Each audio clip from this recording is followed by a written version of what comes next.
Hello, I'm Dr. Jared Jones, and welcome back to another episode of Modern Buddhist Practice. In this particular series, what I'm doing is looking at philosophers, theologians, imams, academics who are critical of Buddhism or who are saying things that I just think are interesting and worth responding to. And I'm also, while going through this process, trying to address common misunderstandings of Buddhism, both among modern practitioners in the West, but also among sort of Buddhists in the modern world in general.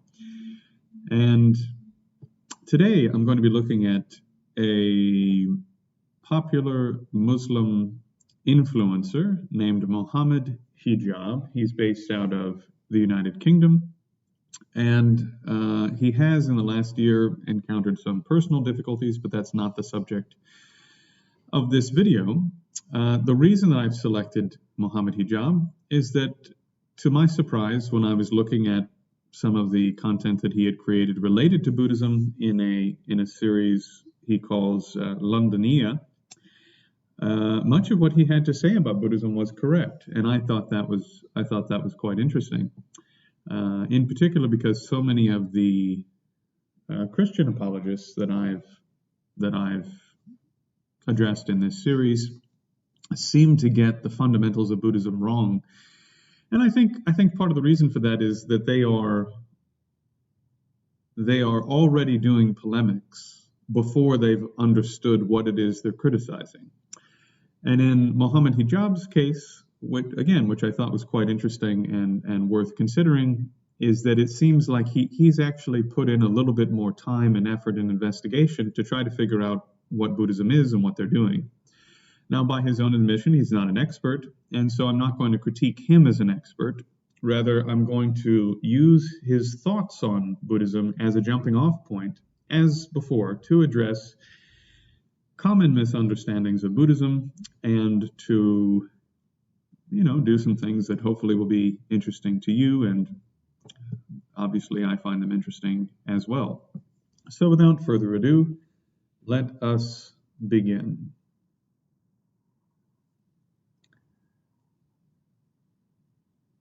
You have given your religion no USP.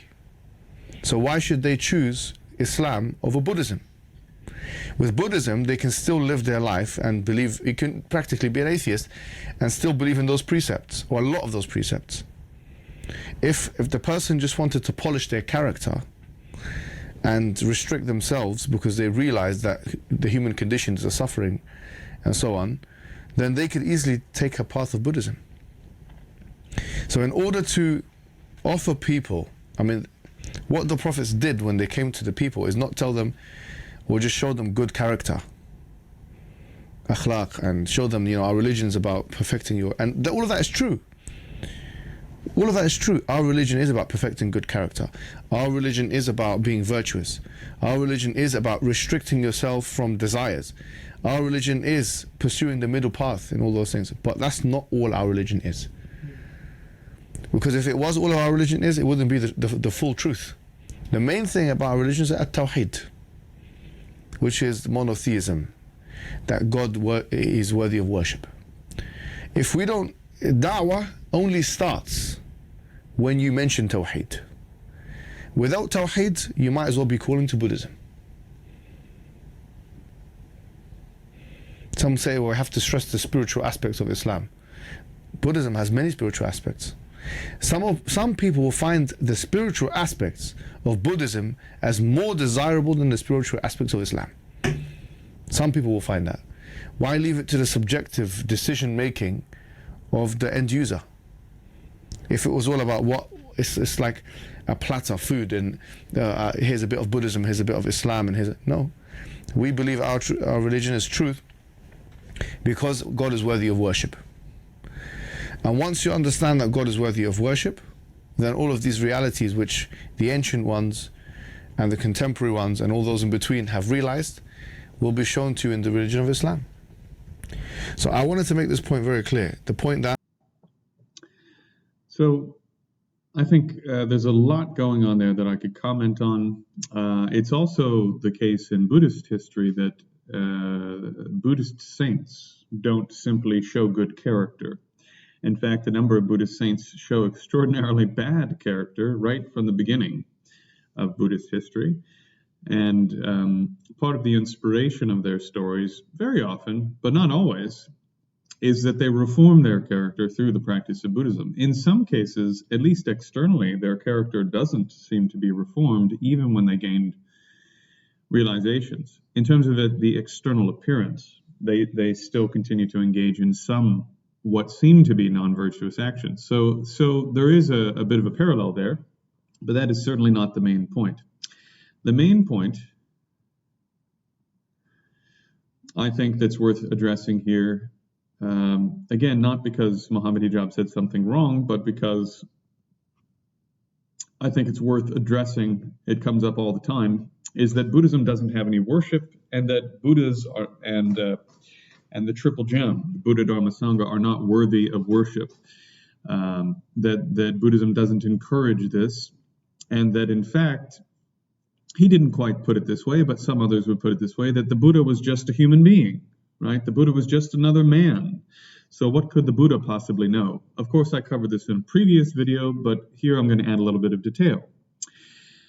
So, as before, for those who are new to this series, I use a lot of the Pali Canon and the Chinese Agamas. And the reason I use a lot of the Pali Canon and the Chinese Agamas is not because I adhere to the idea that earlier is better or earlier is more true necessarily, but because I think there are more people in the audience who hold that position, and I can make the argument from the position of the Pali Canon without having to appeal to the Sanskrit tradition or the Tibetan tradition, even though I think those are probably just as valid as an academic. I hold that position. So, depending on what it is, of course. So, is the Buddha worthy of worship? Is the Buddha meant to be worshipped? Well, when Buddhism came to the West, it came to the West really not in full form initially. It came to the West with people who wanted to make Buddhism sort of the ultimate rational religion, the psychological religion, and wanted to strip out of the tradition anything that seemed vaguely Abrahamic and sort of vaguely anti-science. And, well, in reality, that's just not what Buddhism is. And I think now we have reached a point in the transition of Buddhism into Western cultures where we should just, frankly, just come out and say, no, actually, this is Buddhism. It's always been a part of Buddhism. And this is part of what Buddhism is. Mohammed Hijab does make an excellent point, though, that I agree with in this particular regard. He says, you can practically be an atheist and abide by most of the precepts of Buddhism. That's true. And Buddhists see that as good, virtuous, worth doing. There is an entire version of Buddhism now in the West called secular Buddhism. There's a sort of secular, mostly secular / political version of Buddhism, Ambectorite Buddhism in India, that has a very similar flavor in some ways. And there's a place for that. However, mainline Buddhism, the most popular forms of Buddhism on the planet, involve faith, worship, devotion, all of those things that sort of smell of Abrahamic religion. Now, I want to actually show this to you and prove it to you and give you further resources to look at so that you don't just think I'm some crazy guy, okay? So in the Theravadan canon, there's a sutta, which is the words of the Buddha according to the Pali Canon, called the Seven Sons Sutta. And there the Buddha says, I am a knower of the world, an unsurpassable being, an incomparable leader of persons to be tamed, a teacher of gods and human beings, protector of the world. Here, world means all of the realms of rebirth. any place that there are sentient beings with minds, any place that there is any kind of intelligent life whatsoever, this is where the Buddha is protector. So the Buddha knows the world, is completely unsurpassed and unsurpassable as a being, an incomparable leader that can't be compared to other leaders when trying to tame sentient beings' minds. He's a teacher of not only human beings, but also the highest deities that exist, and he protects the world. He protects all sentient beings. If you go through the Pali Canon, I have pulled out references here, AN 4.34, KS 1, 40 to 41, SN 1139, MN 49. If you look at any one of those references, you'll see that the Buddha is described, even in the Pali Canon, as being worshipped by the gods. The gods come and do prostrations to the Buddha. The gods come and sing the praises of the Buddha. The gods come and ask the Buddha to give teachings because he is an incomparable, unsurpassable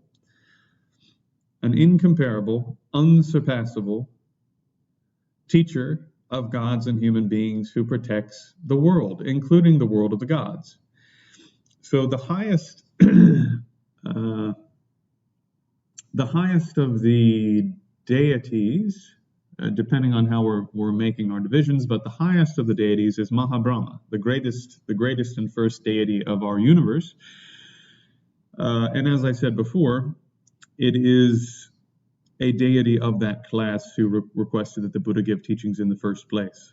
So, furthermore, what about the Buddha's qualities? Well, the Buddha has immeasurable, infinite, unsurpassed divine qualities. When you look at the qualities that the Buddha is described as having, it says that his psychic power, meaning not just knowing certain things like with clairvoyance, but his psychic power, his ability to do things through the force of his will, basically his miraculous powers, right?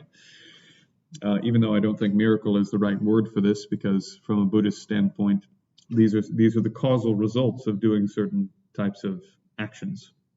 These are not like just magic that comes from nowhere. The psychic power of the Buddha is unsurpassed. There are no other beings who have the power that the Buddha has. His clairvoyance, his ability to know future events, past lives, the causal sequences that lead to various things are unsurpassed. In other words, there are none greater than the Buddha. In terms of the Buddha's lovingness, his compassion, his knowledge of karma and rebirth, etc., no being whatsoever, not even the highest deities of any kind, surpass or are greater than the Buddha in any regard. When the Buddha is asked, "What are you?" in the Pali Canon, specifically he's asked, "Are you a god?" And he says no. And specifically he's asked, "Are you some kind of spirit, some kind of great spirit?" And he says no. And then he's asked, "Are you a human being?" And he says, "No, I'm not a human being." And then when he's asked again, "Well, what are you?" He says, "I'm a Buddha." A Buddha is a different class of being than both humans and gods, and is greater than all of them, according to the canon. Okay? So, again, if you'd like more references along these lines, where we're talking about the infinite, unsurpassable qualities of the Buddha, you have MN 35, MN 49, ITI 78, DN 10, and so forth. You can pause the video and look at the rest. Then there's the question of, well, didn't the Buddha say, "Don't worship me"? No, actually, he said the opposite.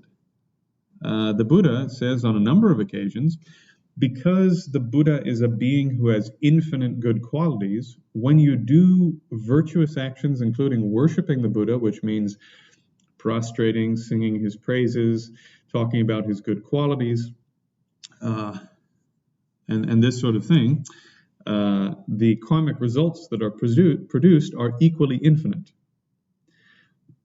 So what the Buddha criticized others for is quite specific. The Buddha criticized others for worshipping, basically being paid to worship or do rituals for Mahabrahma and the other gods in order to get people stuff in this life. So an example might be you go to your priest and you say, I want you to cure my mother's cancer, and you pay the priest a bunch of money, and the priest is driving around in a Rolls Royce, right? And the Buddha said that's not a correct way to make a living. That's what the Buddha said. The Buddha didn't actually criticize in any place that I can find simply worshiping deities, actually, unless you think the results of that worship are going to be something you can't get. And then in that case, singing the praises of a deity, etc., that's not going to be to your benefit, and it's not benefiting the deity, so it's just not skillful, which we'll come back to. Furthermore, when you look at the canon, and again, I would look at these three references, DN 16, MN 135, etc., you have passages like this. On one occasion, the Blessed One was staying near Rajgira in Bamboo Grove in the squirrel's sanctuary. Now, at that time, the Blessed One was worshipped, revered, honored, venerated, given homage, a recipient of robes, alms food, lodgings, and medical requisites for the sick. The community of monks, the Sangha, was also worshipped, revered, honored, venerated, given homage, a recipient of robes, alms food, lodging, and why can I not say alms food? That's funny. Lodgings and medical requisites for the sick. In the Dhammapada, which is among the most popular Buddhist documents ever written, it says, if through month after month for 100 years, if one should offer sacrifices by the thousands, yet if only for a moment one should worship those of perfected minds, that honor is indeed better than a century of sacrifice. Though for 100 years one should tend the sacrificial fire in the forest, yet if only for a moment one should worship those of perfected minds, that worship is indeed better than a century of sacrifice. Whatever gifts and oblations one seeking merit might offer in this world for a whole year, all that is not worth 1/4 of the merit gained by revering upright ones, which is truly excellent. To one ever eager to revere and serve the elders, again, these are like the Buddhas and the elders of the Buddhist community, the blessings of these four blessings accrue: long life and beauty, happiness and power. Again, in the Dhammapada, if you worship those worthy of worship, awakened ones and their disciples who have transcended objectification, crossed over lamentation and grief, who are unendangered, fearless, unbound, there's no measure for reckoning that your merit is this much. In other words, you cannot measure the amount of merit that's produced by worshiping Buddhas and their disciples. Just those following the Buddha, simply worshiping them, even if you can't worship a Buddha, creates merit, good karma, that is so vast that you can't simply say it's this much. It's like a certain amount. It's so incredibly vast. So there's much more I could say about this. The Buddha talks about in the Giving Sutta that when you give to the Buddha and his Sangha without an expectation of reward, first you appear in the highest heaven of Brahma. So you appear in the highest heaven of this, of our particular world system, and then you become a non-returner, which is a being who's headed towards nirvana. So these quotes go on and on and on. Having said all of that,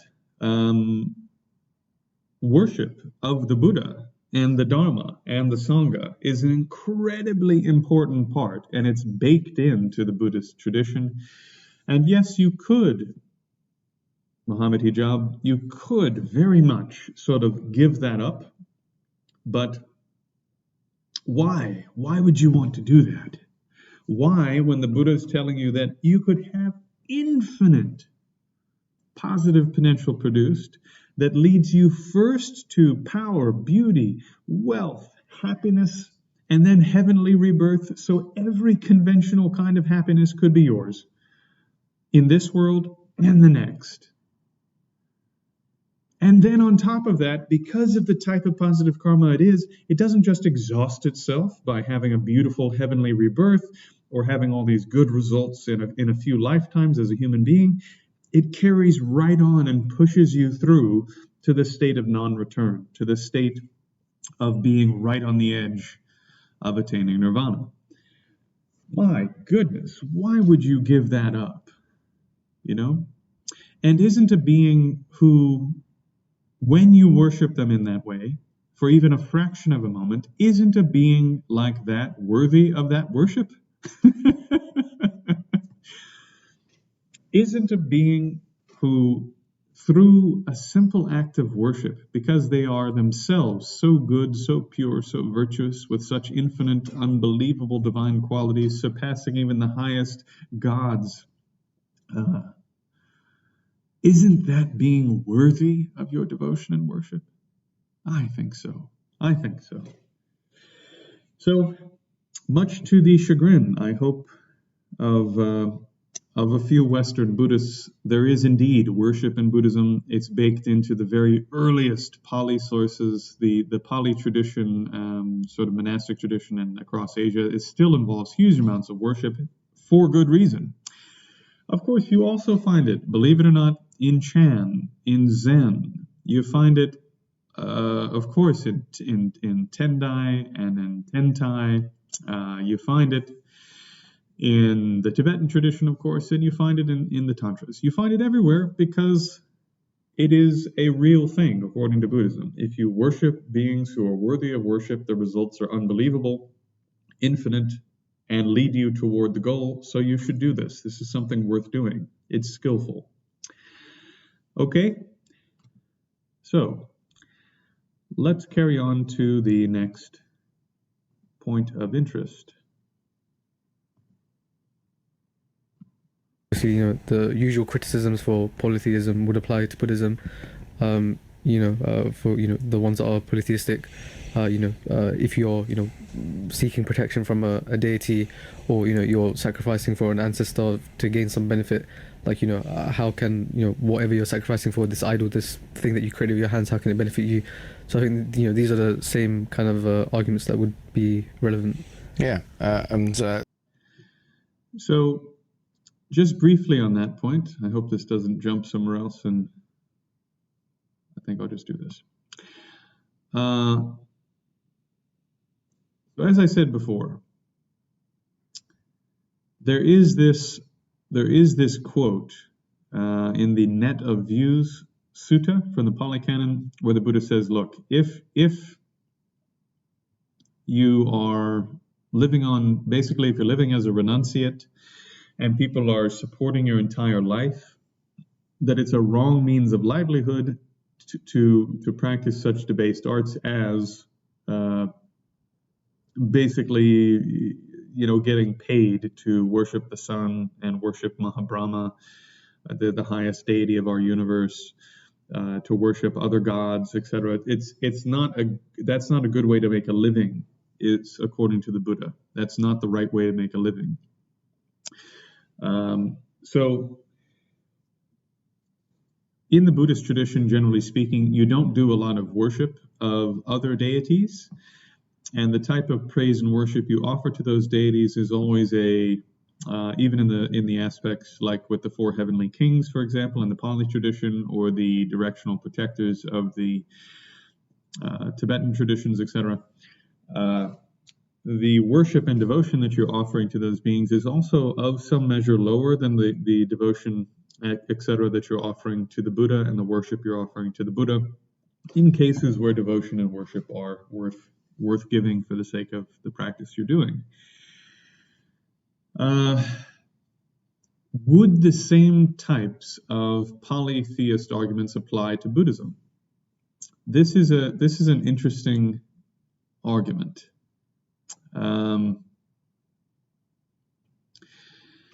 I wanted to transition on the basis of that question to a brief description of the the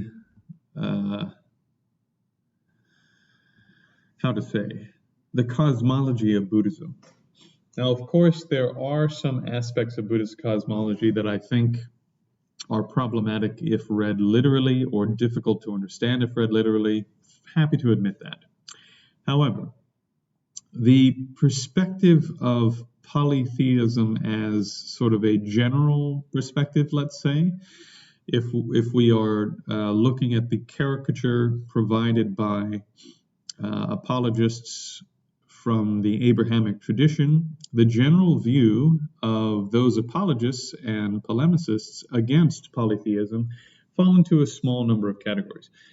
One of those critiques is that, well, you need one, the universe has one set of rules, okay? It has, yes, we have three different kinds of physics that we use to describe the universe. We have Newtonian physics, we have Einsteinian physics, and we have quantum physics, and they don't always play nicely together. But as a general rule, the universe is logical, and it follows one set of rules. And the easiest way to explain that, according to Abrahamic apologists, is that there is one intelligence behind the entire universe. The Buddhist explanation is actually not the traditional quote-unquote polytheist description that a polemicist might be arguing against. So the caricature that might be provided is that, well, if you had, let's say, 200 gods or 200 million gods, or, if you had many, many, many, many gods, and they're all sort of creating however it is they'd like to create, don't we end up with a universe that has these like unbelievably chaotic rules and different things happening in different places with different structures all the time? And, shouldn't the universe involve much more diversity in its creation? Well, I would have two things to say about that. First of all, Buddhism is not polytheistic in terms of its cosmology. So that's the first point, which I'll circle back to. Secondly, even as a polytheist, I think you have to be assuming some premises to come to that conclusion. In other words, that, that the gods are somehow like just as petty and weird and self-oriented as we are, and couldn't possibly collaborate on a project of this size without screwing it up. I think from a Buddhist standpoint, you'd have to be misunderstanding quite a lot about what it takes to enter the God realms, especially the highest God realms, to have that kind of conclusion. Your mind couldn't be that way in those realms. So, there is that point to consider, but it's not a hill I want to die on. The argument that's much more salient, much more relevant, is this. According to Buddhism, the universe comes into existence due to the collective karma and the individual karmas of the beings who are going to be born into that universe. And when we say a universe, we mean the entire rebirth system that includes heavenly realms and hungry ghost realms and hell realms, and the whole spectrum of experience that can be had in that sort of stack of locations and rebirths and so forth is a collective effort, let's say, between the karmas of all of the beings who can and will be born in that universe in the future. So, according to Buddhism, and interestingly, some of this was in my PhD work, but according to some experiments in relativity and quantum mechanics, the universe doesn't actually always agree with itself.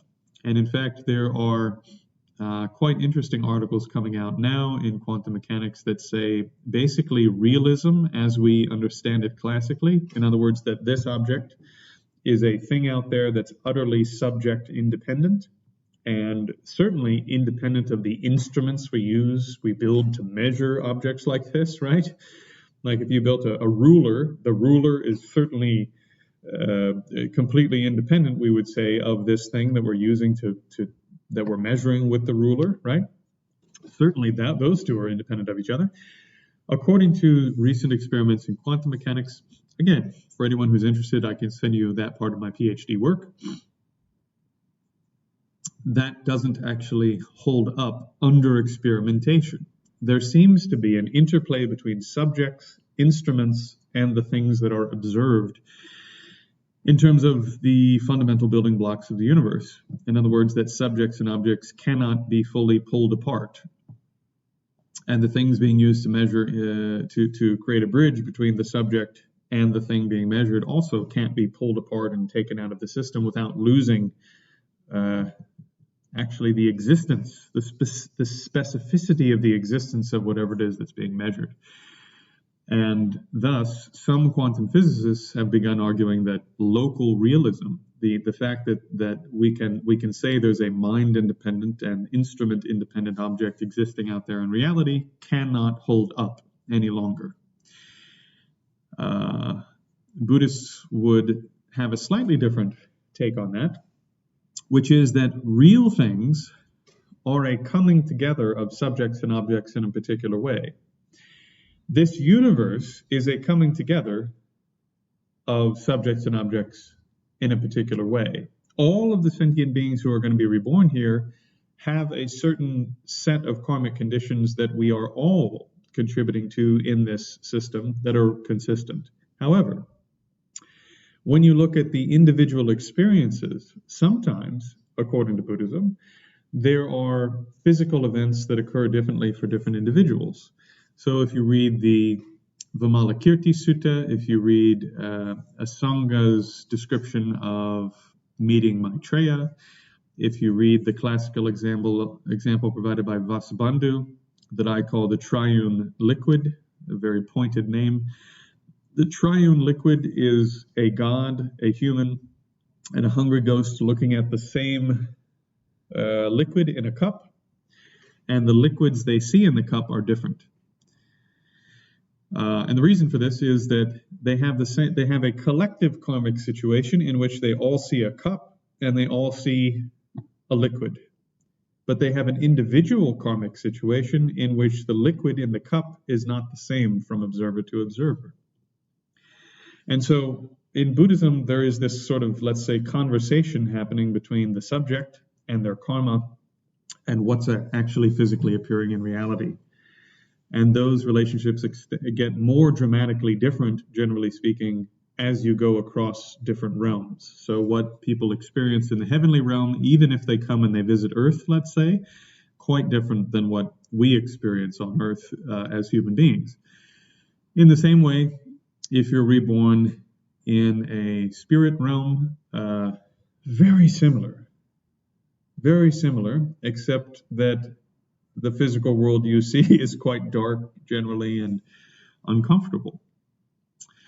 And by the way, University of Virginia has some very interesting case studies where some children remember what occurred between a previous rebirth and the next in their big system of files on children with past life memories.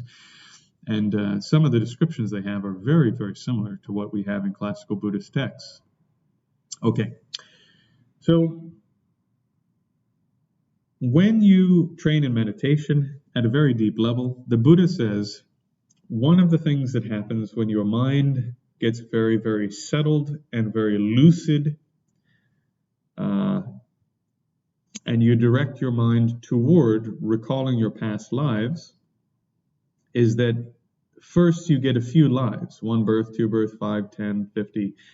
And then as the mind continues to settle, hundreds of thousands of lives come flooding back into your memory. And you remember specific things, that you had a specific name, clan, appearance, your food was such and such, you enjoyed doing these things and didn't enjoy doing those other things, etc. You remember the period in between, that you passed away, and then you re-arose in a different place. So the memories are highly specific. They're not like some vague, new agey, oh, I kind of remember. No. You remember the entire life. In addition to this, as part of that process, you actually remember eons of cosmic expansion and contraction. And this is what I've had highlighted during most of this conversation for this reason.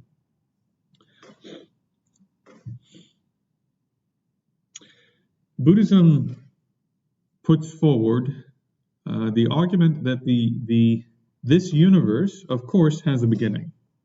Okay? This universe has a beginning. However, prior to this universe, there are further causal events, according to Buddhist meditators. Yes? So this is not a philosophical position. This is a experiential, meditative position. By the way, this is not a position that the Buddha inherited from someone else. The Buddha said, I did deep meditation, and this is what I discovered. And there's actually there's a documentary called, I believe it's Yogis of Tibet, and there's one who says it basically flat out, and there's another who says something like this. There's also a great meditator by the name of Venerable Mahabua who passed away. He's actually one of my teachers, passed away a few years ago, who confirmed this also. So there are actually great meditators in the Buddhist tradition today who say, yes, if you do these practices, this is what happens. You will remember these events. So again, I'm just saying this isn't just a philosophical argument. This is something based on practice, according to Buddhists. What do they recall? They recall an infinite number of cosmic expansions and contractions. The universe explodes into being, and eventually it collapses or dissolves and goes out of being, and then explodes into being again. Now, exactly what happens in between, it's not that it becomes absolutely nothing. There's the consciousness of every sentient being is there, the karma of sentient beings is there, and in terms of the other sort of raw materials that are associated with those two, we can have some discussions and debates. I've never seen anything that gets more specific than that. The key point is this: there is no first moment of existence. Existence has always been a fact. And this is how the Buddhists get around the polytheist versus monotheist argument. We say we never needed a creator because all beings are already, basically, in terms of their existence in an eternal way, they're already sort of like the God that is being put forward in mainstream Christian theology. Consciousness doesn't have a beginning. Consciousness isn't created. Consciousness for each individual being goes infinitely into the past, or you could say is timeless, depending on which way of thinking about things you'd like to talk about them. You want to talk about them in time, or do you want to talk about them beyond time?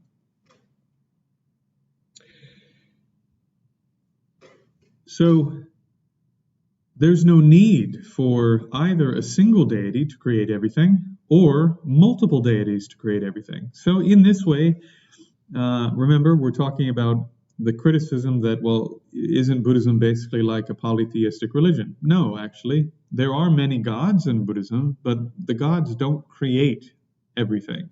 The gods are wrapped up in the same system of rebirth as we are. And very often they come back down to human level rebirth, or worse, depending on how they've been behaving. And then we go up and we become deities for periods of time, etc. And this goes on and on and on. This is one of the classic sufferings of Buddhist cosmology, that you go up and you go down all the time. And most of the time you go down. So there are many more people in lower rebirths than upper rebirths, blah, blah, blah. But the point is, in terms of creation, we don't have to explain we don't have to explain the beginning of the universe, because we consider the causal chain that brings about this particular universe to be an infinite causal chain. I also have, for those who are interested, I think about 200 or 250 pages written on infinite causal chains, and that is not the same as an infinite regress, and that infinite causal chains can reach the present moment, no matter what a Christian theologian tells you. And just in brief, I'll make this argument for you now. Let's say that you had a bunch of dominoes, okay? Now, if your thought was, I need to go to the first domino and hit the domino for the sort of wave of whatever to reach the present moment, right? All of these dominoes are in the past, infinitely into the past, and then right now the past is tipping the present moment, right? So the present moment is this domino, and then there's all these dominoes set up in the future, right?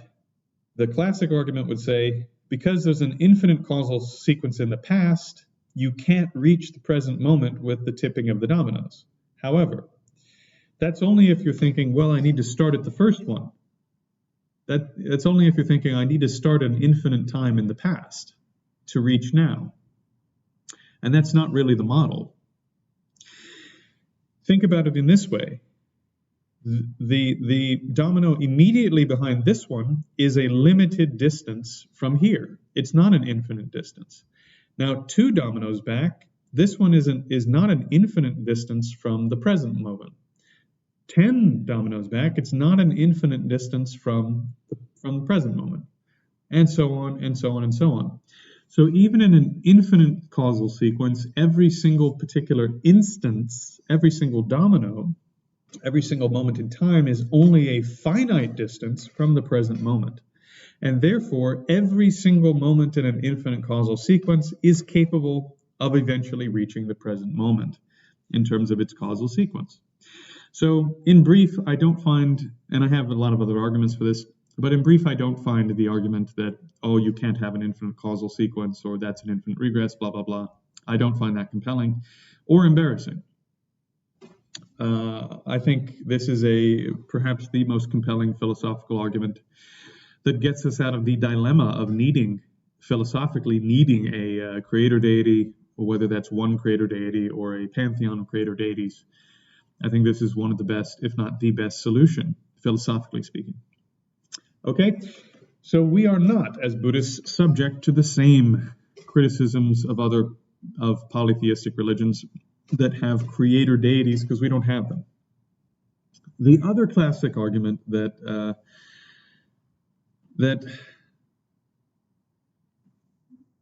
the Muslim apologist in particular brings, and I think this is because it's either in the Quran or one of the Hadiths, if I'm not mistaken, that there's basically this criticism that says, well, didn't you make this thing you're worshiping with your own hands? And I've always found that argument quite interesting, especially from an Islamic perspective, because every mosque on the planet is aimed at, as best we can tell, a fragment of a meteorite that fell at some point and then was placed in Mecca. The black stone is what every mosque in the world is theoretically, as precisely as they can be, aimed at, so that all prayers are aimed at this black stone in Mecca. Again,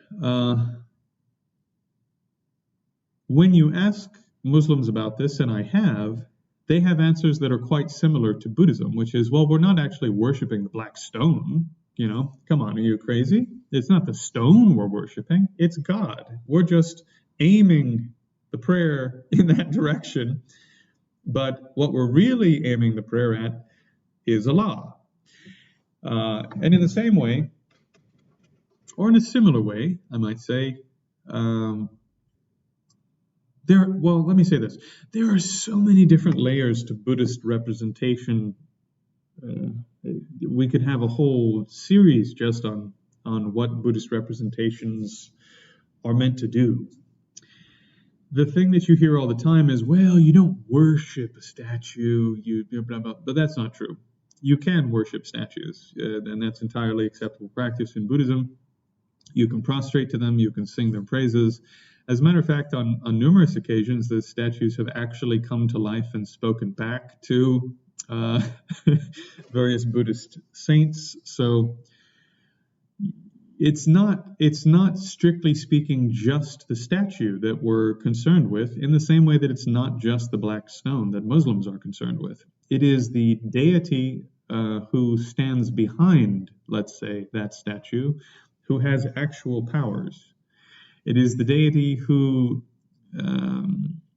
through their omnipresence or their very widely distributed presence, depending on the deity, can, if they choose, inhabit that location to receive our prayers, to answer our questions, etc. That is the actual object of the prayer, not in fact, generally speaking, the statue, although you can worship statues and other things. Furthermore, in Buddhism, there are a number of relics and so forth that we have, and this has to do with, I don't know how deeply I want to go into this, but there are a number of relics that are produced by holy beings, beginning with the Buddha, according to the Buddhist tradition, usually when they're cremated, and those relics have actual power because they're directly connected physically and to the consciousness of the beings who were inhabiting that body for a period of time. And so the power possessed by those objects can actually do things in the real world because of what the objects are. Now, if somebody came along and tried to step on it, is it going to break? I mean, probably. But, the same is true of the black stone in Mecca, And I'm sure that if you are in the vicinity of the black stone in Mecca, that there's an incredible spiritual power there. I'm sure of it. I haven't been, but I'm sure of it. So I think there's more similarity there than is often given credit for, and I think there's theological reasons for that. That there's just a strong anti-representation theology in Islam, generally speaking. You're not supposed to create images of holy things, like Muhammad, like Allah, etc. And apologies for my ignorance, but there are, I believe it's either the Sunnis or the Shias, generally speaking, who say you shouldn't worship saints and the bodies of saints and the relics of saints in Islam. So, there are all of these sorts of debates and things going on in Islam that charge that discussion and make it, I think, a little bit more difficult to have than it otherwise would be. So, yes, there is worship in Buddhism. We are worshiping the unsurpassable Buddha, who has infinite qualities greater than God, all gods and humans. And the Buddha is not the creator of the universe. The collective karma of all sentient beings is the creator of the universe. So we don't have to deal with polytheistic problems. And as to the power of representations and images produced by our own hand, the power of those things, generally speaking, comes from the power of the deity that stands behind them. So it comes from the power of the Buddha, or it comes from the power of a bodhisattva, or the power of an arhat, or in the case of physical relics from the bodies of beings, it comes from the fact that object, be it a fraction of a piece of a skull, or sometimes there are these little pearls that are produced by the bodies of holy beings, etc. All of these relics are, let's say, sort of charged with some type of power that has spiritual potency. So those things can be beneficial for the spiritual development of people in a very direct way. And there are all sorts of examples of this, all sorts of examples. And it's not just how to say, sort of the oldest, most historic most rarefied pearls produced in blah, blah, blah, or whatever. There are examples where I've heard one of my teachers say, and I've had similar experiences where, if I'm remembering correctly, on one occasion in the Liberation Prison Project for FPMT, there was a prisoner who got a copy of a publication that had an image of Lama Zopa Rinpoche, who's a great modern yogi, great modern saint. And they saw his picture. And just seeing his image, they thought, I'm never going to harm anyone again. This powerful feeling of harmlessness came up in their mind in the middle of prison. I'm never going to harm anyone again. It's incredible, right? So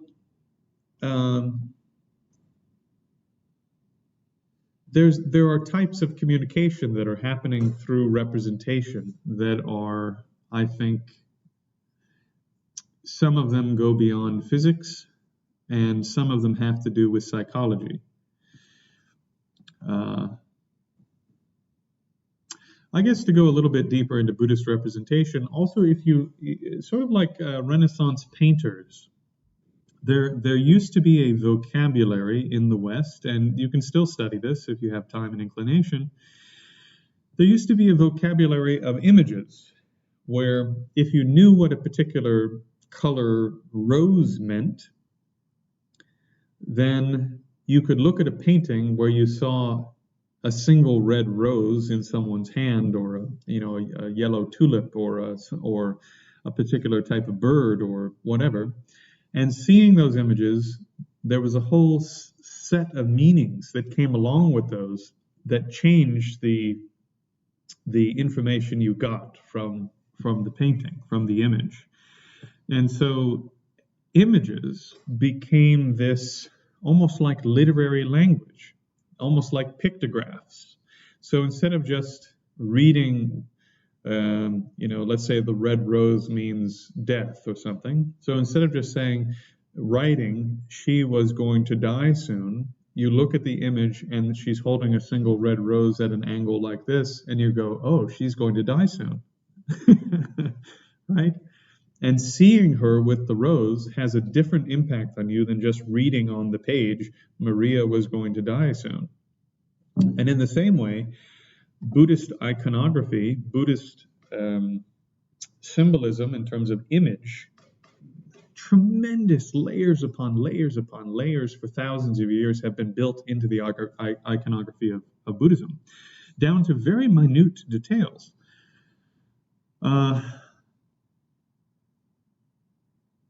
So, for example, in a lot of images in Tibet, you'll see the deities holding a vajra, right? Which is, it's actually an ancient Indian weapon.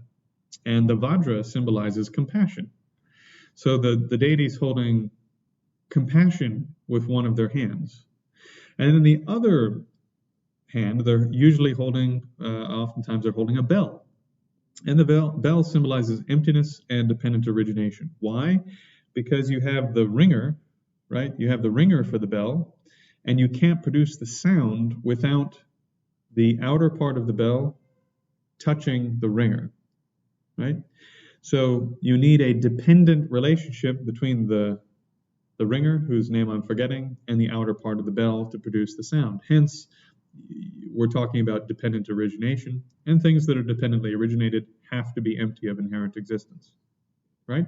So you have the bell in one hand, and you have the vajra in the other. You have compassion in one hand that's ready to penetrate reality, which is why it has the sharp edge, right? It has the sharp parts on the top and bottom.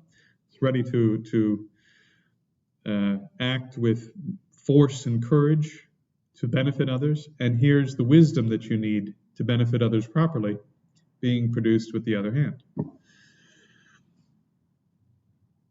The colors of the deities are related to your own five aggregates, quite often, or they're related to the subtlest aspects of your consciousness, symbolically.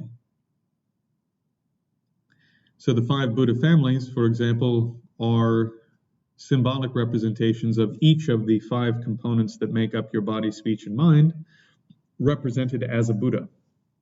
Why? Because that has more impact than just saying your mind will become a Buddha's mind. Right? If you can look at it and you go, wow, my mind's going to be a Buddha. Right? My mind's going to be a Buddha's mind. That's incredible. Has a totally different impact than the other way.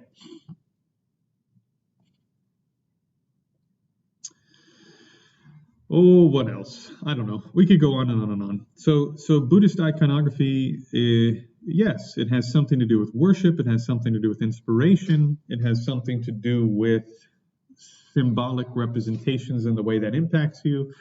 Other objects of worship in Buddhism, like stupas. A stupa is a physical representation of a Buddha's mind. Yeah, we could go on and on and on.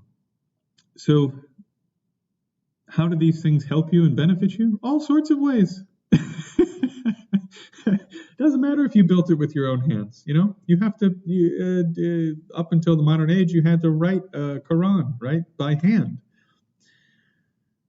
Well, all of the allegories and stories, of course you can't do this from an Islamic theological perspective, but if you could draw them and see them as 3D, or you could put them on film and see them in 3D, the impact on your psychology would be totally different. It's very different for someone to say, you will burn in the fire, versus having an image of someone burning in a fire in front of you, right? Those are very different. Very, very different things to have a photo or a video of something versus just having it written down. So in that way, they benefit you. They benefit you psychologically. There's also this element, I think, is a little bit beyond physics. It has to do with sort of the spiritual power of an object. And then there's also the power, the object itself. And then there's also the fact that Buddhas and great bodhisattvas and highly accomplished meditators, their minds are not stuck in one location like ours, according to Buddhism, as I discussed recently in the video entitled Foundation 4 Part 2. Consciousness, according to Buddhism, is not limited to one location, and Buddhas are omnipresent. So if you have a statue, that can be a focal point for the interaction between you and a Buddha, even though Buddhas are everywhere. So that Buddha that you're worshiping and praising and so forth can benefit you in reality. All right. Not to belabor that point, which I probably did. Okay. Yes, let's do this one. Type, which is more theologically rigid. You've got all the arguments again. Polytheism is quite easy. Yeah. This second type, though, a lot of the arguments that we discussed earlier on in the course with, against a type of a liberal ethics, those kind of questions can be applied here, right? Yeah. Like, what's objectively good about me being good to my neighbor? If I want to throw my ball over and, put my dog's business in the neighbor's garden and all that kind of stuff, I want to do that. What's wrong with doing that? Like, where are you getting these values and ethics from? Why is that? And then eventually I think with that you'll get back to a conversation that's very much centered on the nafs and the self, and it's very self-serving. And that's taking your nafs as a lord beside Allah. Beautiful. Okay, so again, I'm not a great scholar of Islam. I have studied some Islam as part of my religious studies education, all the way up to the master's level. I was taking courses on Islam, but I'm not an expert. That being said, this concept, I apologize for my complete lack of ability to pronounce Arabic properly, but nafs can refer to basically your desires, your appetite. So in particular, your worldly concerns, your worldly life. This is my understanding. That basically your concerns for this life and the stuff you're doing for yourself in this life. Yeah? And so this question comes,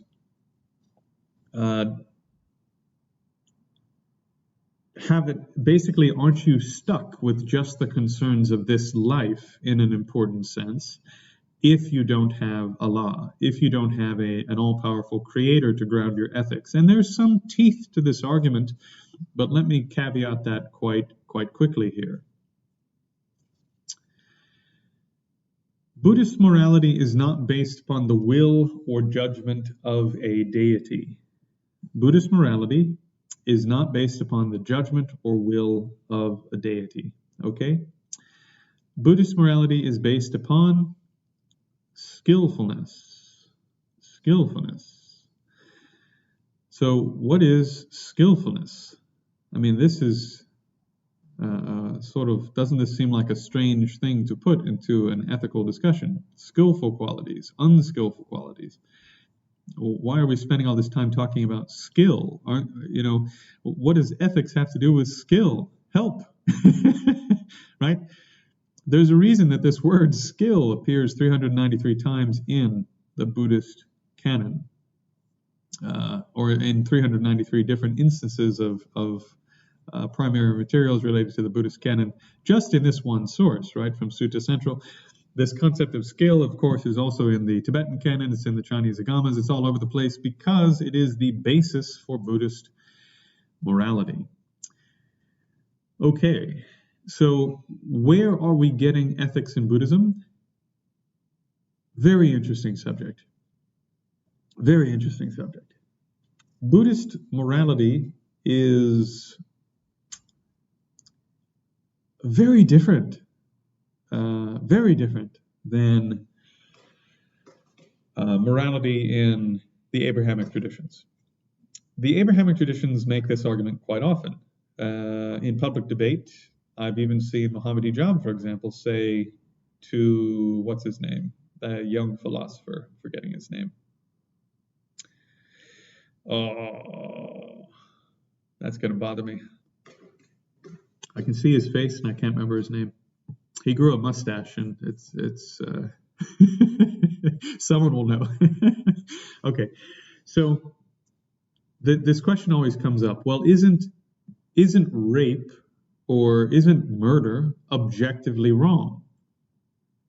And the Buddhist answer is, well, yes. Yes, it is.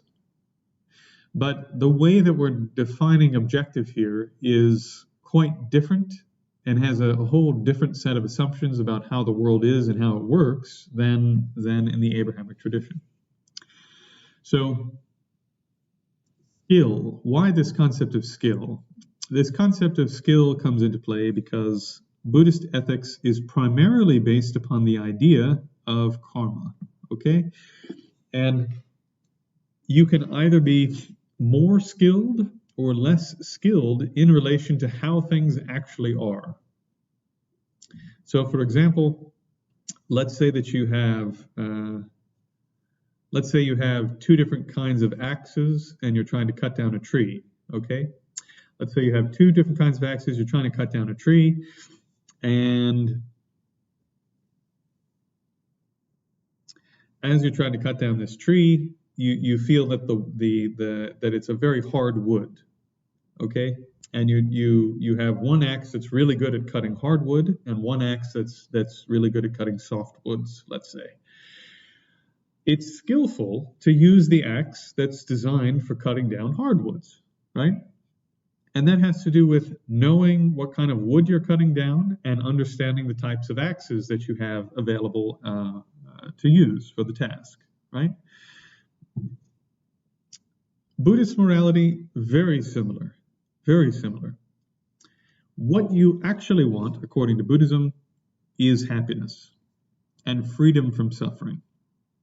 Happiness and freedom from suffering are not defined in Buddhism based upon what the Muslim might call nafs, the concerns of this world. That's not what it's based upon.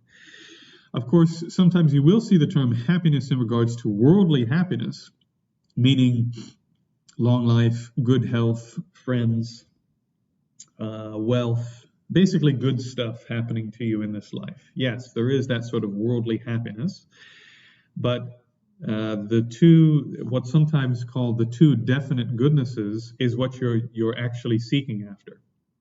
What you're actually seeking after, according to Buddhism, is a permanent state of happiness that's reliable, and a permanent state of freedom from suffering that's reliable. You don't actually just want to live a long life. You want to have youth and good health, and to not experience old age and the suffering of old age and the suffering of death reliably. That's what you really want. You don't just want to live long. You don't just want wealth. What you want is a reliable situation in which you enjoy the things in your environment. And right now, in the current situation, often the only way to control your environment in the way that gives you the most pleasure is to have more means, to have more money. You don't just want better friends. You want a reliable situation in which the people around you don't disturb you and cause you suffering, and instead bring you joy and happiness, right? So what you actually want is stability. What you actually want is a stable state of happiness and freedom from suffering. And you can't get that in this world through manipulating the events and people and resources of this world. Now, that's not to say you don't need the resources and people and so forth of this world. One path, of course, is to abandon the world and live in a cave or whatever and do your practice there. If you're compelled to do that, go for it. Most of the content that I create and the people that I'm talking to are modern city-dwelling lay people, so that's not the focus of the things that I do and the things I talk about, but it is a valid path. In general, what the Buddha recommended is that you work hard, you take care of your marriage, you take care of your kids, you take care of your inheritance, you eat well and don't overeat, don't undereat, don't overspend, have a good budget for your household, basically put your life in order. That'll give you enough stability, hopefully, to then work on the actual causes of happiness. So what are the actual causes of happiness? The Eightfold Path. So this is not nafs in a Muslim sense, and my understanding of the term. Nafs would be your only concern is basically what you can get for yourself and the sort of stuff you can manipulate in this life to fulfill your own wants and desires in this life. The main purpose of Buddhist stuff and Buddhist practice is to aim at, first, the lowest level of practice. The lowest level of practice where you're reaching beyond this lifetime, let's say, is you're just trying to get another rebirth at least as good as this one, right? So your motivation stretches beyond this life to the degree that you don't want to fall into a lower rebirth. And therefore, you're going to be ethical, you're going to practice generosity, you're going to cultivate some good internal qualities like faith and devotion to the Triple Gem. And this will therefore lead you to at least a rebirth as good as this one. That's the first level of motivation.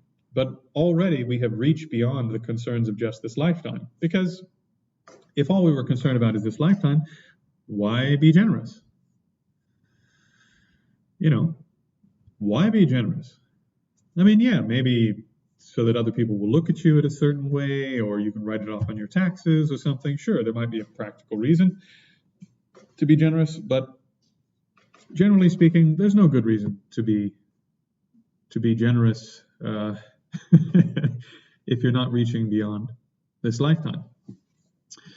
Now, you could also make the argument, of course, that, with love and compassion, that makes you feel good, that gives you all of these benefits in this moment. And I think there's some merit to that argument. But this would, again, I think, put things back perhaps more into that class of nafs, and someone can correct me if I'm wrong, but you're once again sort of completely focused on this lifetime and the benefits you can get yourself and others in this lifetime, which is very temporary. And I think that's a good argument from a Buddhist standpoint. If your only concern is this life, then according to the great saints, you haven't fully realized what's going on yet. So this idea that Buddhist ethics is simply aimed at this lifetime and is sort of like some social contract we have with each other that's not based on anything beyond ourselves is completely wrong. Buddhist ethics is based upon karma, and karma is based upon skill.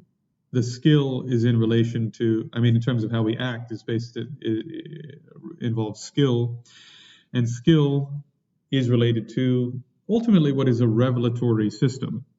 Yes, karma was revealed to the Buddhists because of the Buddha's enlightenment experience.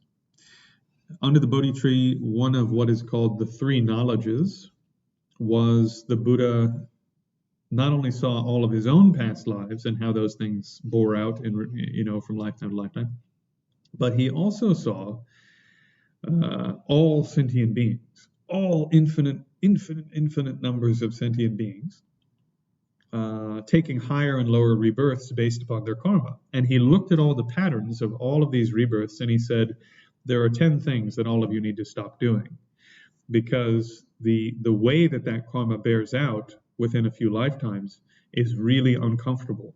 You're not going to like it at all. And so it would be more skillful, since you're not going to like the results at all, to not do that. And this isn't a social contract,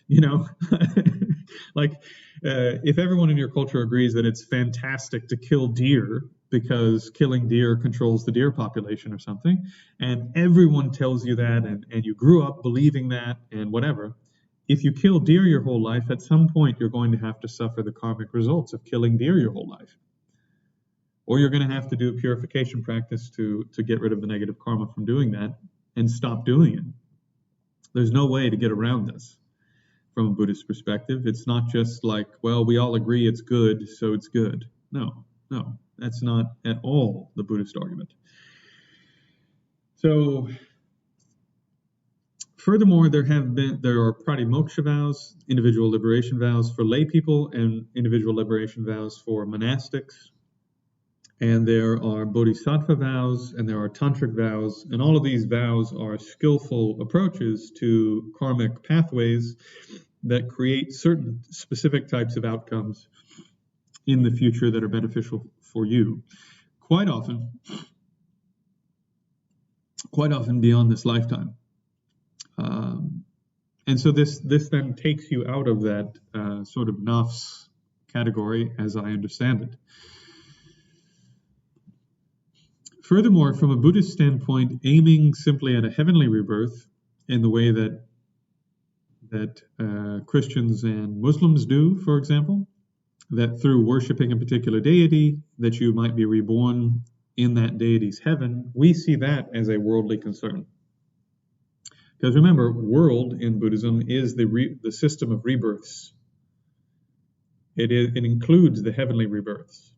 So from our perspective, if you're simply and only aimed at taking yet another pleasant rebirth, well, that's a karmic condition. You form a relationship with a particular deity.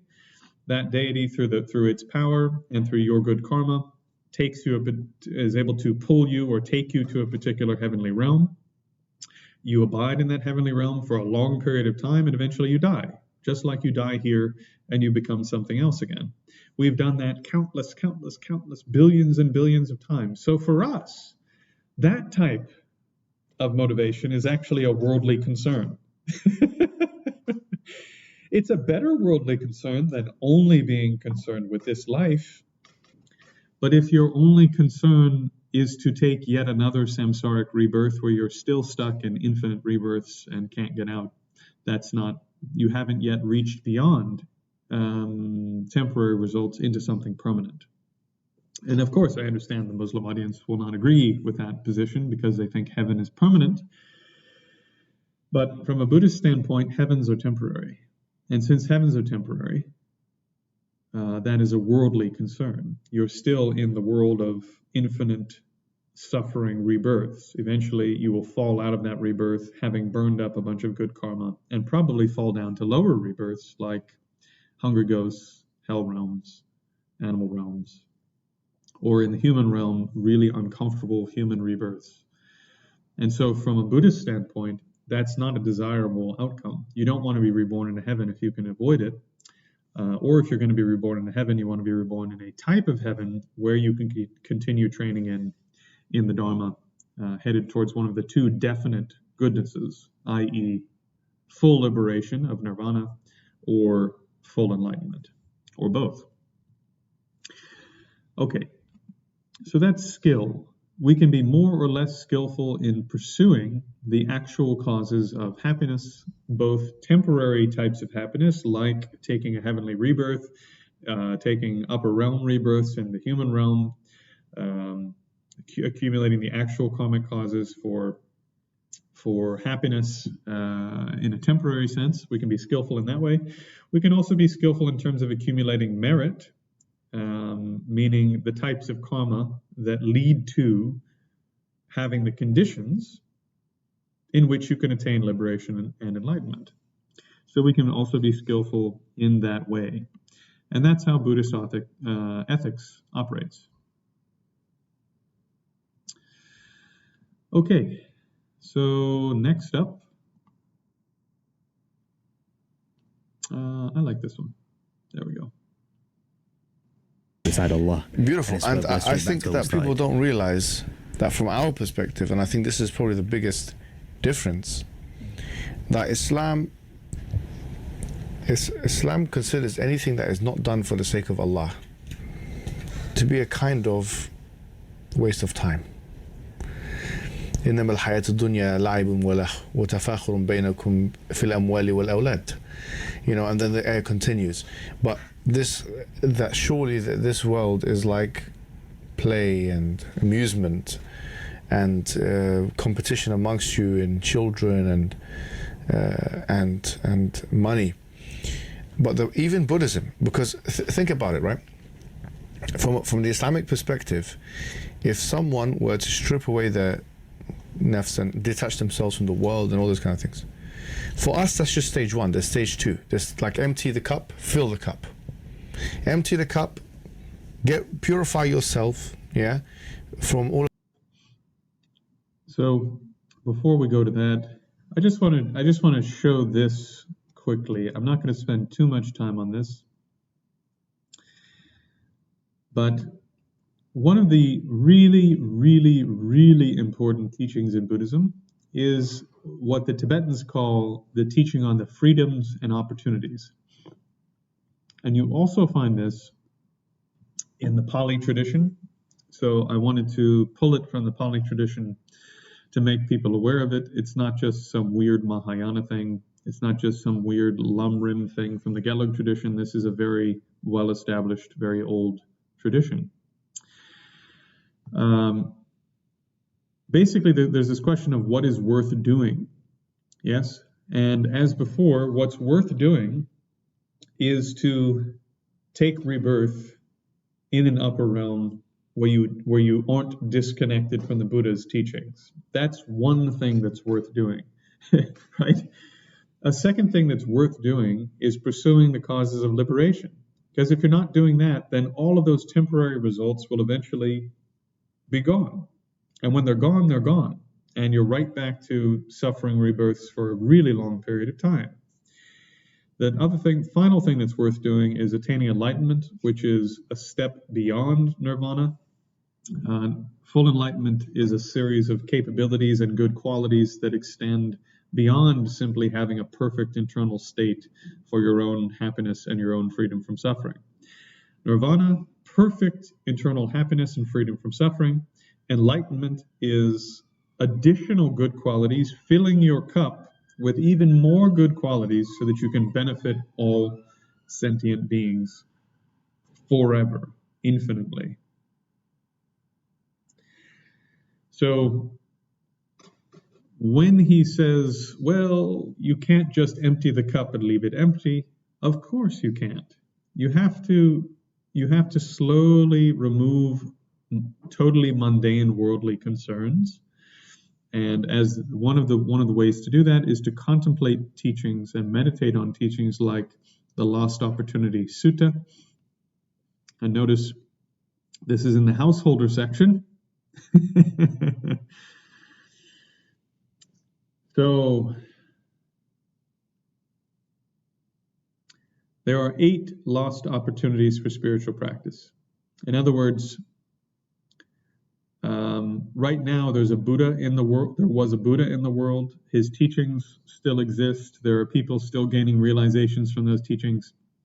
However, there are 8 ways that you might miss this opportunity. One is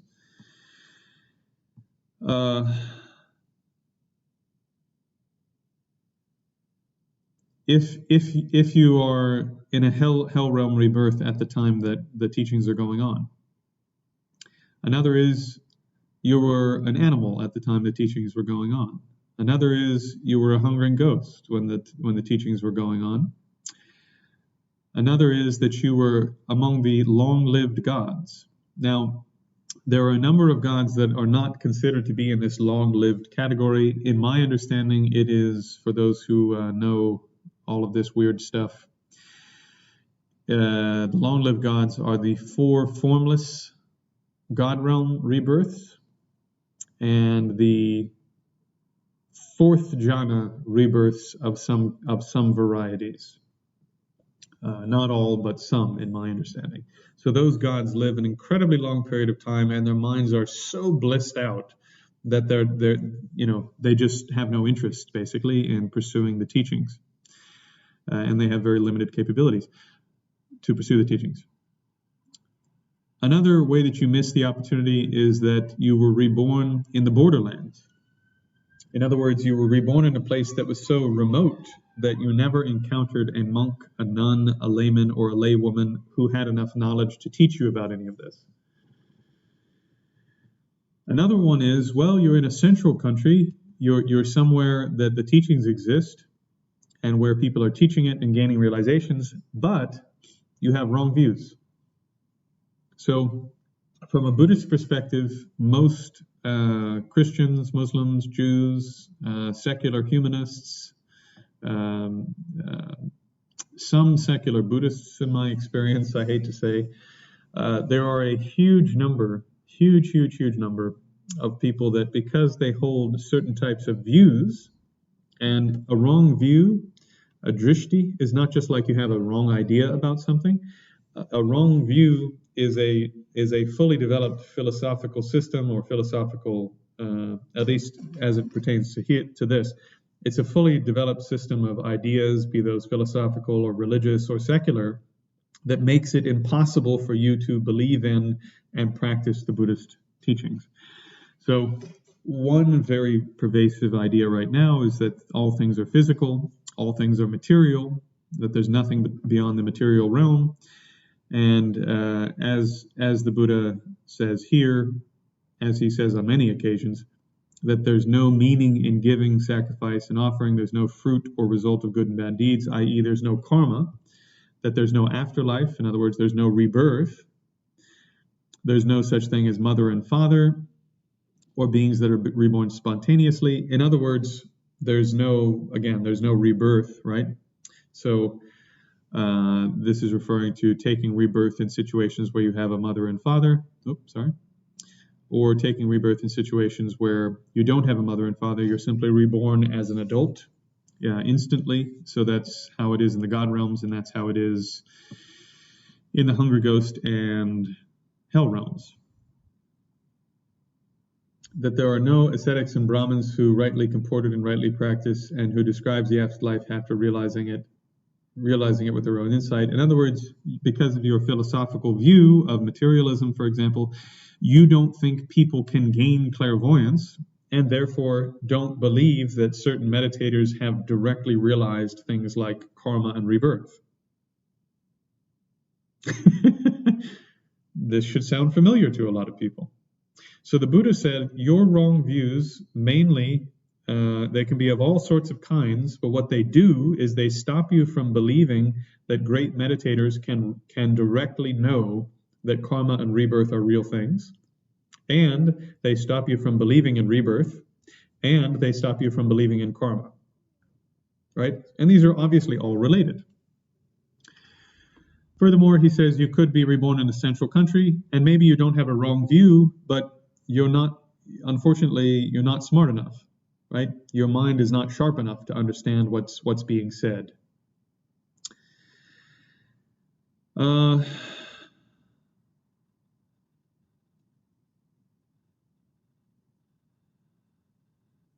Right. And so realize one has not. Oh, right. So the next one is that the Buddha never taught that you have all the other conditions. You have all the other conditions. You're reborn in the right place. Basically, you're intelligent. You're the right kind of being. So you're not reborn as an animal. You're not reborn as a hungry ghost. You're not so blissed out in a meditative state that you don't care. But a Buddha didn't teach. So why say all of this? We say all of this because there are so many ways that you might waste the opportunity to train with a Buddha. You might have the wrong type of rebirth, either too blissful or too uncomfortable, or you might have the right kind of rebirth, like a human rebirth, for example, or certain godly rebirths, but you have the wrong kind of view, and so you're not inclined to train with a Buddha, even when there's a Buddha around. So why spend all this time talking about this? Why spend so much time in the sutras talking about what an incredible opportunity this is? There's a fantastic sutta where the Buddha's it's called the yoke sutta. And the Buddha says the opportunity to train with a Buddha with all of these conditions, when you didn't do it on purpose, right? Accidentally, the karmic conditions came together. You didn't do it on purpose. The odds of simply arriving with all of these opportunities in place, you're smart enough, you're the right kind of being, there's a Buddha there, he gave teachings, or those teachings still exist, etc. He said it's like a blind turtle or a half-blind turtle that comes up for air once every 100 years, accidentally putting its head through a yoke, like you'd have on an oxen for pulling a plow, just a yoke for its neck. He said it's like a turtle that's blind or half blind, accidentally putting its head through a yoke floating on one of the 7 oceans. So if you didn't deliberately cultivate the causes for this in a previous life, the odds are just astronomically against it. So there's all of these very strongly worded messages in the Buddha's teachings that say, don't miss this opportunity. Don't miss this opportunity. Take this opportunity while you have it and do some training, because there are only, in the end, 2 things that are worth doing. Attaining liberation and attaining enlightenment. Everything else is either not worth doing, or it's simply a stop along the way towards attaining liberation and enlightenment. All right?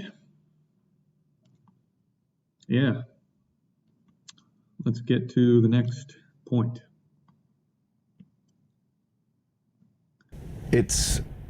We have to remember, one of the main things that prophets did is not make arguments, but it's just call people to purification, higher order purification.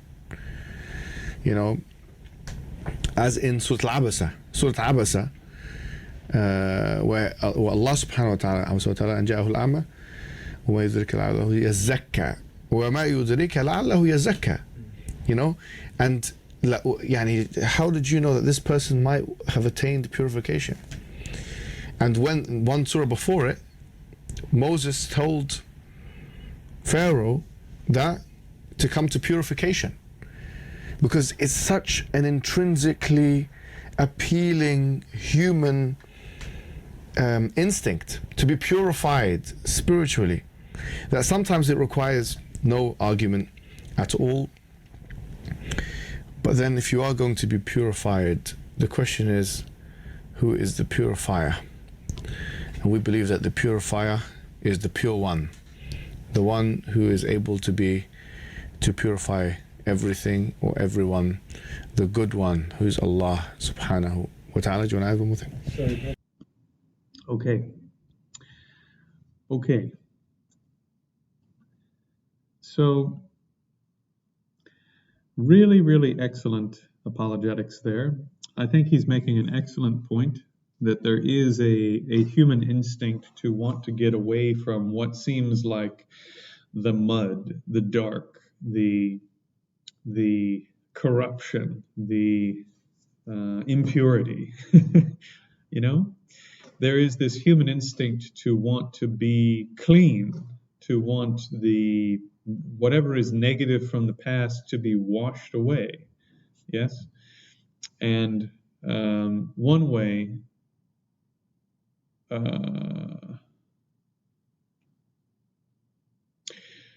If you look at, for example, the Orthodox Christian tradition, you'll find that they have these rituals in which you do prostrations and you recite something like,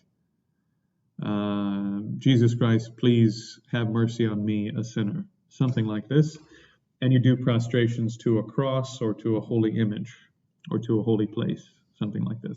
Again, not an expert in the Orthodox tradition, but you see these types of things. Similarly, in Buddhism, we have a number of different purification practices. And let me first go to the Pali Canon for those who immediately, with a Pali background, will go, no, there's no way to get rid of negative karma. Let me start here. So this is the Salt Crystal Sutta.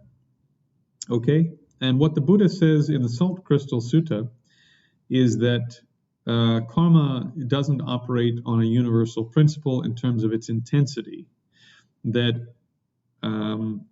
to make another analogy before I explain this, that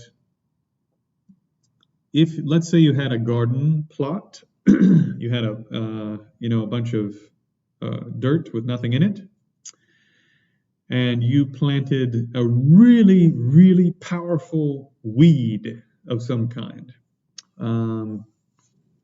Let's say you planted dandelion, in the corner of this plot. Within a couple of years, you're going to have a whole plot of dandelion, right? Because there's nothing else to outcompete the dandelion. It's the only thing there. And it's going to produce tons of seeds, and those are going to fill up the whole bed, and pretty soon the entire bed is filled with dandelions. Yes? So in a similar way, the Buddha says that a single negative deed, a trifling, a tiny, insignificant deed can take somebody to a hell realm. Remember, in Buddhism, hell realms are not permanent, they're temporary, that's important. But what kind of person goes to a hell realm because of a small, insignificant negative deed? One who basically hasn't developed virtue, right? They're undeveloped in virtue, underdeveloped in contemplating the body, so mindfulness of the body, undeveloped in developing their mind and concentration, undeveloped in discernment, so they haven't made their mind more sharp through training. They're small-hearted, so they don't have loving kindness. So the types of beings that end up in hell because of small negative deeds are those who don't have very much virtue and don't have very much training. Likewise, there's another category in which a trifling evil deed is experienced here and now. You do a negative karma, and then you experience something here and now that, for the most part, barely appears for a moment. So for one person, they spend an eon in a hell realm. That's like having your entire garden bed be nothing but dandelions, right? And for another person, there's just barely a moment, right?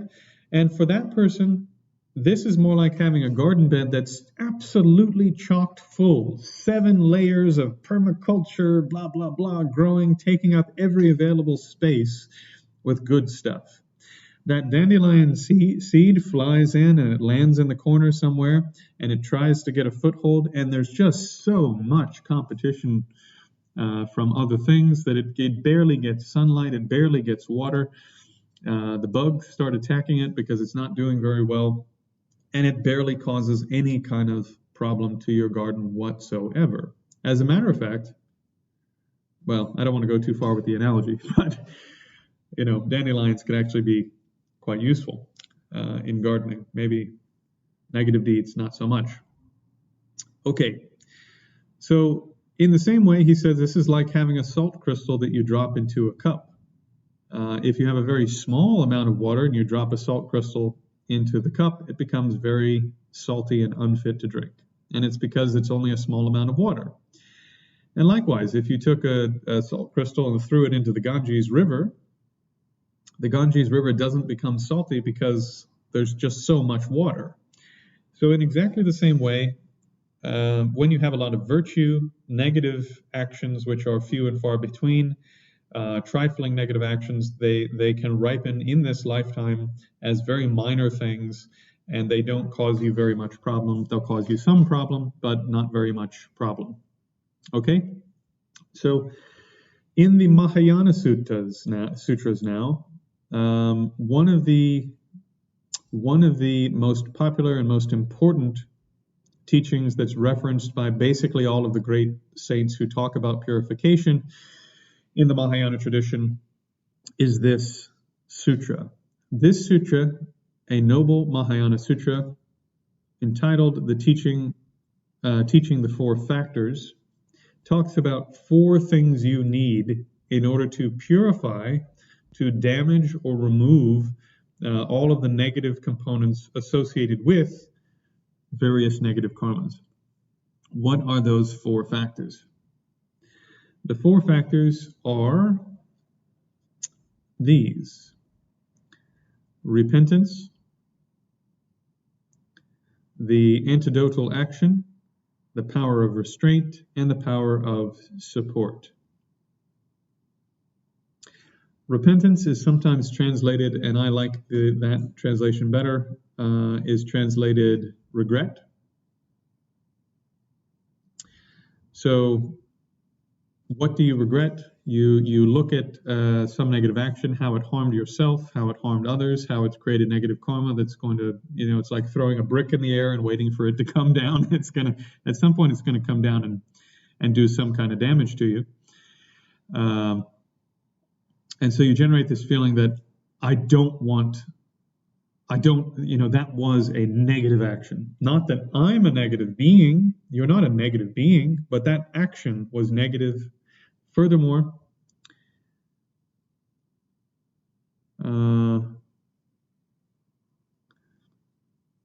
oftentimes the power of restraint is put next. And restraint is sometimes translated resolve, which I like a little better. So resolve means I'm not going to do it again. So you've created now 2 mental factors that will stop you from repeating the action. And for those of you who are familiar with karmic theory, a big part of karma is the impulse to repeat the same action again in the future. That's one of the ways that karma ripens.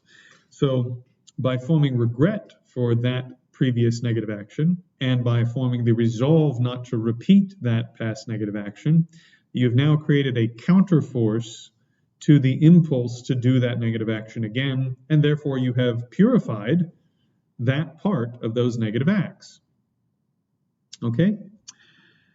And then you need to have, I'm going to jump to the number 4, because this normally comes earlier. Then you need to have support, right? This is sometimes called reliance. And the best explanation I've seen for this is in a text that's very hard to get and it's very expensive. So I'll just give it to you for free. There are 2 mental factors. One is called refuge and one is called bodhicitta, the mind of awakening. For those of you who aren't doing Mahayana practice, you can just think of great compassion or compassion, karuna. So why is refuge important as a counter force to your past negative actions? Because some of your negative actions have been in regards to the triple gem.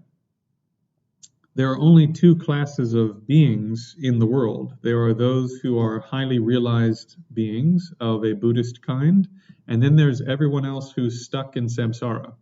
So to counteract all your negative actions in regards to highly realized beings that are on their way to being out of samsara, out of this infinite process of rebirth, you have refuge, a deep feeling of conviction and faith and trust and reliance in the Buddha, the Dharma, and the Sangha.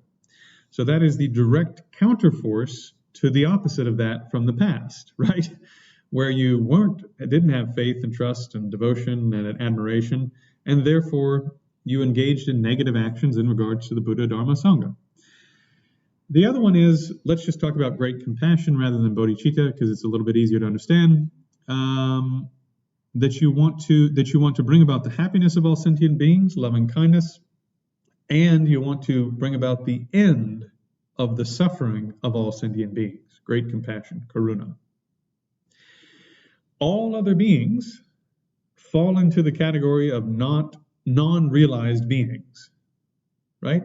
So we covered the triple gem with the feeling of refuge, and now we're covering all sentient beings with the feeling of loving kindness and compassion.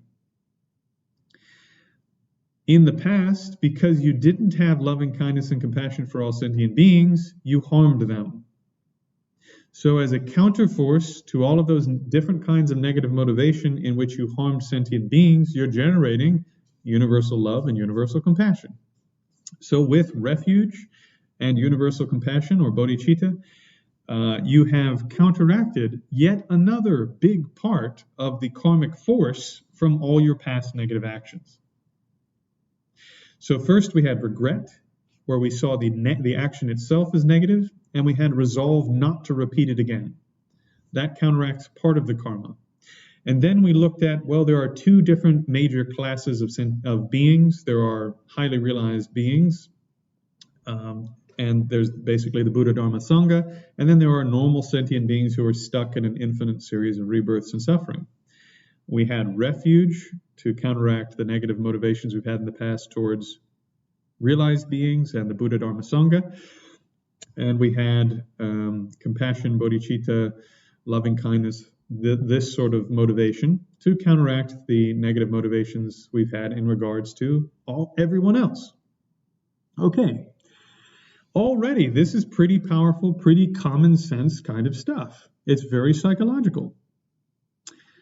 Finally, we come to antidotal action, which I'm not sure if you can read that down there. No, of course, it's covered up by my face. Yep, there's no way for me to get it to come up. Anyways, it says carrying out virtuous actions as an antidote to past negative deeds. So what did the Buddha say in the Salt Crystal Sutta? He said those beings who have great virtue, relatively speaking, reduce the power and force of their negative deeds such that they can ripen basically here and now as a barely noticeable thing. So according to the Mahayana, through this technique, you can actually completely burn up negative karma so that it can't ripen at all. According to the Theravada, if you engage in really powerful virtues, and just for reference, if you look at an example like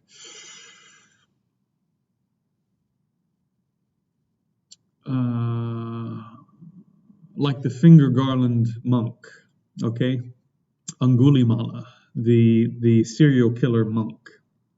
He killed hundreds of people, and he had to purify that negative karma before he could attain nirvana as the Buddha's student in the later part of his life. How did he purify the karma of killing hundreds of people? Hundreds of people. He experienced starvation, being beaten, being insulted, all sorts of things for a number of years. Relatively speaking, having killed hundreds of people, to simply not be able to find food or to be insulted or to be beaten up a little bit is pretty mild. So whether it's the case that you cannot get rid of negative karma without experiencing some negative result, or it's the case that you can actually burn it up completely, at least both major canons agree that antidotal action carrying out virtuous actions as an antidote to past negative actions is a very, very powerful and important thing to do as a Buddhist. So what types of antidotal actions can you carry out? Well, this is really where I wanted to kind of jump in and talk specifically about this last, or one of the last things that Mohammed Hijab said, which is the purifier and the pure one has the power to help you purify yourself spiritually. And of course, for Muslims, this is Allah. And of course, it is the case that, let's say that the Abrahamic God is Mahabrahma, for example. Let's say that the highest deity of this particular universe, existing in the highest heaven of this universe, the most powerful worldly deity of the Buddhist canon, let's say, just for the sake of argument, that is Allah. How do you attain such a rebirth? How do you become such a deity? You engage in unbelievable virtue, right? Unbelievable purification in the same way we were just talking about. Unbelievable removal of negative karma, like we were talking about. Unbelievable accumulation of merit, like we've been talking about. So this is an incredibly virtuous, positive being. And of course, if you rely on a being like that, and they have the ability, and the karmic connection is there, and they can help you in regards to adjusting your karmic conditions, of course they're going to do whatever they can, whatever's within their capability. However, from a Buddhist standpoint, finally coming full circle, the Buddha is a unsurpassed, infinitely beneficial being with infinite good qualities that have no equal, no comparison to any deity whatsoever. And so the best thing you can do, or at least among the very best things you can do, is to engage in practices to help you purify negative karma, in which you are calling upon the power and the virtues and the good qualities of Buddhas to benefit you. And therefore, when you look at purification practices in the Mahayana tradition, what you find is practices that rely directly on various Buddhas. One Buddha that's very popular is not Shakyamuni Buddha, but is Vajrasattva. Vajrasattva, you can read all about the history of Vajrasattva and why Vajrasattva is associated with purification. But Vajrasattva is very important, very, very important Buddha in terms of purifying negative karma, helping you purify negative karma. The next are the 35, if I'm not mistaken, 35 purification Buddhas.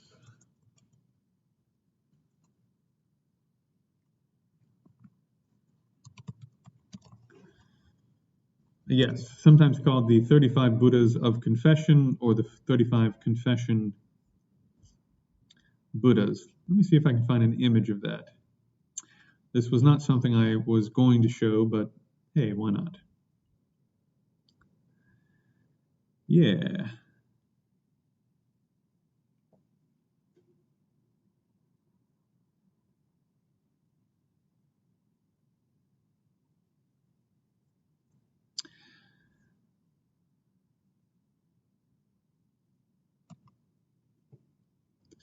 Okay. So the 35 purification Buddhas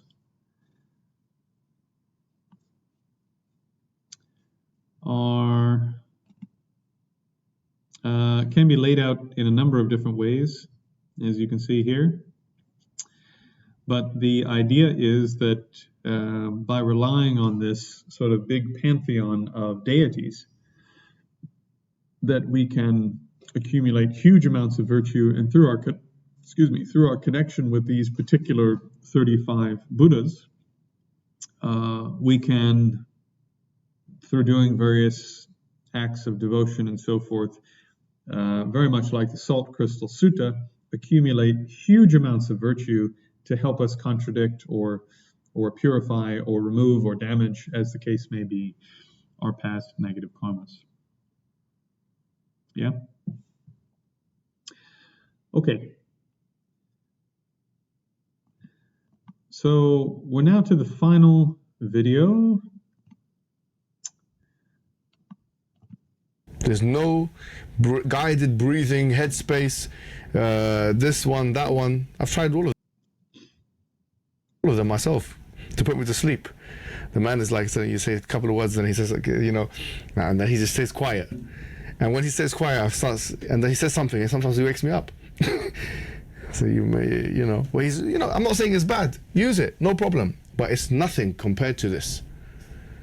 And so we have it all. The package of Islam does not negate these things, or does not forego these things, is not missing these things. It has all of these things. The spiritual package, if you just focus on the prayer, the fasting. Fasting is not just the month of Ramadan. You can do it on Mondays and Thursdays. That is one of the best ways to get your body primed for gratitude, your mind and your body. You know, fasting, Hajj, it's a difficult thing to do, Hajj. If you've done it, you know. You go around and listen and walking long distance, very difficult. You know, the 5 pillars of Islam, basically. You know, and we have i'tikaf. We have the idea of going to a masjid and being in seclusion. We have khulwa. We have the idea of seclusion, just like the Prophet ﷺ.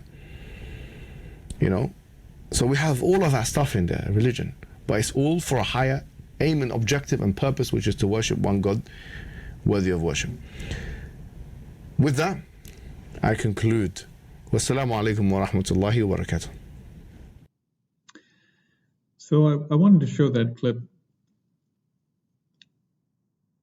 because in the West, and this is really, really interesting to me, both personally and as an academic, here we have a Muslim apologist, a Muslim influencer, who has tried Headspace, who has tried a meditation app, and said a couple of things that are worth mentioning. One is that he falls asleep trying to meditate. If you look at the classical texts in both Buddhism and Taoism, you will find that in the first 2 years, usually, of trying to meditate, falling asleep is very common. That one of the things you deal with the first time you try to make your mind calm down is that you fall asleep. So first thing I would say is, if the type of prayer and devotion and so forth that was being done by Mohammed Hijab involved the type of meditative capability that is talked about in Buddhism, he wouldn't be falling asleep on the cushion in that initial period. He would have already overcome that type of fault in meditative training. My master's degree looked at the sort of classical process of training and meditation that you find in the Bhavanakrama, which is the Middle Indian period, Kamalashila's work, and the commentaries provided by the Geller tradition, and compared that with modern cognitive research since about 1960 on meditation in the West. And I've been meditating for about 20 years and have done meditation in both in the Thai forest tradition, modern mindfulness, a little bit of Goenka style practice, a lot of Tibetan practice, and about 4 or 5 years now of Taoist style meditation on top of everything else. So I have a fair amount of experience in these things. I've read fairly widely. I've also read a fair amount of Christian mysticism, of Western mysticism, of Sufism, Jewish mysticism, and you know, I have friends, for example, or at least acquaintances, and have over the years had acquaintances who are involved in mystical practices of various traditions. And frankly, I have never seen a description of the meditative process that is as clear and sort of let's say, uncharged by religious stuff as the description that I find in the Bhavanakrama and the Buddhist sources. Very straightforward. That being said, within the first couple of years, it's very common when you first try to get your mind to concentrate in the specific way that's being described in Buddhist texts, very common to fall asleep. Because the only time that your mind starts to get that level of calm generally is when you're going to sleep. And so the cognitive association there is very strong. There may also be an energetic component to this, according to one of my Taoist teachers, but whether or not that's true is not so important. What's important is that, again, humbly and respectfully, if you're having that fault, then whatever it is you're doing with your spiritual practice in Islam isn't accomplishing the same results that we're talking about in terms of Buddhist meditation. Because if it were, you wouldn't have that fault. You wouldn't be falling asleep.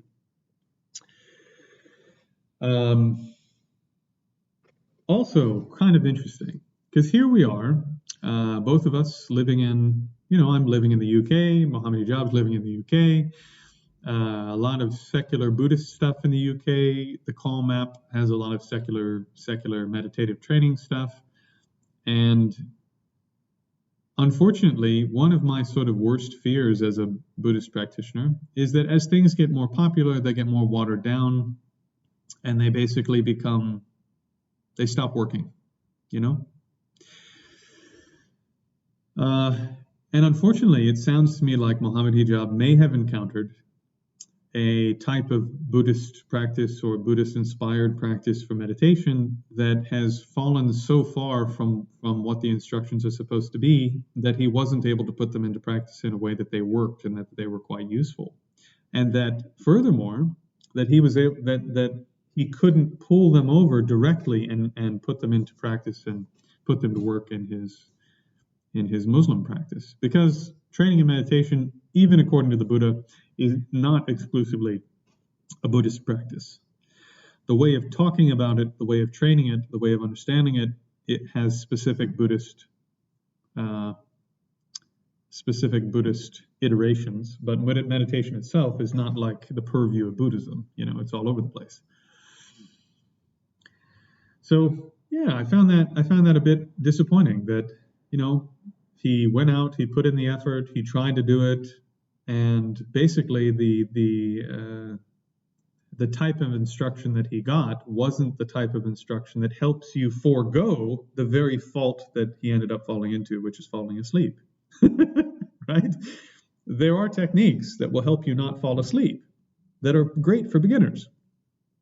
But he didn't get taught those. He got taught something that makes you fall asleep, which is a very common fault in the beginning, and it could have been avoided. But I digress. The other really important thing that he said is that you find all of this stuff in Islam. That might be true. But again, if you're falling asleep trying to do these techniques right from the beginning, then whatever you have accomplished in your other practice isn't what we're accomplishing over here. Because if it was, then you wouldn't be falling asleep. That's the first point. The second point is, I think probably in Islam, and probably in particular in Sufism, but in general, any religious tradition that has really, really powerful devotion as part of its practice, and any religious tradition in which the demands of that religion are quite vigorous and pervasive. In other words, all day long, you're thinking about that tradition and trying to ape all of your actions and decisions based upon what that religion is telling you to do, including saying certain prayers at certain times, opening and closing doors a certain way. Let's say, I don't know, there's some instruction somewhere, I think in Nagarjuna, that says, when you're washing dishes, for example, don't like clang them down and make a bunch of noise, this sort of thing. Any religious tradition that is shaping and carving your character in a really profound way all day long is going to help increase your ability to do meditative practice if you choose to do meditative practice. Furthermore, when you get into, fasting and isolation themselves, according to Buddhism, are not meditation. Sometimes they can be a support to meditation, but they themselves are not meditation. And in fact, if you're fasting, according to the Buddha, depending on how you're fasting, that can actually make it more difficult to attain the types of concentrations we're talking about in Buddhist meditation, which is really kind of the most famous probably episode in the Buddha's life, where he spent 7 years doing really intense fasting practices and all sorts of other things, like holding his breath for really long periods of time. And oh man, I'll just leave it to you to read those descriptions of the 7-year period before he attained enlightenment. But eventually, his body became so weak that he couldn't do anything, and so he couldn't meditate, much less, gain great realizations in that condition. And so eventually, he started eating a moderate amount of food and attained enlightenment, right? And then carried that practice on and gave that advice to his students: just eat a moderate amount of food, more or less, to put it in broad terms. The next point is, I really do think there is something to this idea of devotion and faith. And this is one area where in the West, I think in particular, we have gone wrong, where one of the most powerful motivators of concentration of the type we're talking about in Buddhist meditation can be faith, can be devotion. If you think of something as holy and something as worthy of worship, worthy of devotion, worthy of admiration, it naturally pulls more of your attention. And naturally your mind doesn't want to leave once it has made contact with whatever that is. So, for example, one of my teachers in the Thai forest tradition gave me the advice that when you're meditating on the breath, spend some time first thinking about how incredible and beneficial and, in a sense, holy your breath is. It supports your life. It is the thing that keeps your whole body alive, this sort of thing. So that more of your being is sort of wrapped up in what it is you're concentrating on. So devotion and that sense of worship, whether it's praise, prostration, etc., can be very powerful, very, very powerful. And certainly, if you're talking about prayers that you repeat on a regular basis, which of course Muslims, if I'm not mistaken, are praying 5 times a day, prayers and devotion that you're doing on a regular basis can increase concentration of the kind that we're talking about in Buddhist meditation. But I think, as evidenced by Mohammed Hijab's own sort of self-reported disappointment with Buddhist meditation, right, that you sit there and you're falling asleep, as evidenced by the fact that he couldn't actually sit there and make his mind concentrate when he wanted it to concentrate. This shows that the technique that he learned to make his mind more calm and more concentrated through prayer doesn't translate to whatever he wants. It's married, let's say, to his devotion and prayer, if it's there at all in the way that we're talking about in Buddhist terms. And again, this is not an insult or a jab. I'm just saying it's worth considering that it might not be the same thing. And if it is the same thing, because of the motivation and the other, and the faith and the devotion and the other things that are specifically tied to the prayer, that concentration that you get there, that's similar to meditation or may even be a Buddhist type meditation, is sort of wrapped up in that package and can't be pulled out and used for other things. You see? So the idea with Buddhist meditation is that you train the mind to have those qualities, and then you can apply them to anything. You can apply them to whatever you want, including lots of virtuous activities like prayer and so forth. And ultimately, you want to apply those things to developing what we would call wisdom, which is probably best translated actually not as wisdom, but more like discernment or knowledge. That you make your mind incredibly lucid, incredibly clear, incredibly stable, incredibly unbiased, and then you can simply look and you can analyze something with a great degree of clarity and lucidity. And through that clarity and lucidity, you can come to much firmer conclusions, and then you can hold those conclusions with concentration, which transforms your mind. You see? So that's Buddhist meditation in a nutshell. Not sort of just sitting there with the Headspace app and, okay, we'll just sit quietly now. And it's not just isolating yourself and being alone with your thoughts and your prayers. And it's not just eating less, like fasting and that sort of thing. It's certainly not just having a slightly calmer mind. Buddhist meditation, even in terms of concentration, goes incredibly deep. In terms of concentration, your mind eventually will experience, during the meditative period, will experience nothing except for whatever the mind has been concentrated upon. And it'll experience it with an extreme degree of lucidity, high degree of awareness. You're not just like sleeping through being concentrated on something.